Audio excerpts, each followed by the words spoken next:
Chicken मटण विक्री बंदीचा निर्णय सरकारने घेतलेला नाही। महापालिकांचा हा निर्णय मलाही माहित नव्हता।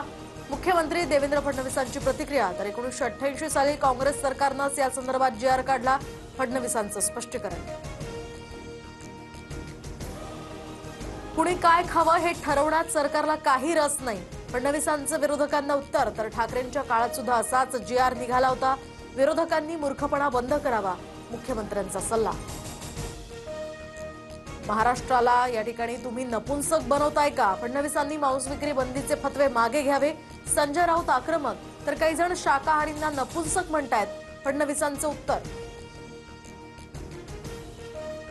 सुप्रीम कोर्टाच्या उंबरठ्यावर लोकशाही तडफडतीये। तिला न्यायाचं पाणी वेळेवर नाही मिळालं तर ती मरेल।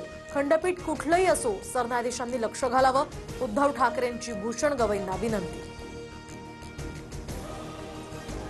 गोंदियाला ध्वजारोहण करणं मला शक्य नसल्यामुळे लोढांना तिकडे पाठवलं। मंत्री छगन भुजबळांनी नाराजीच्या चर्चा फेटाळल्या।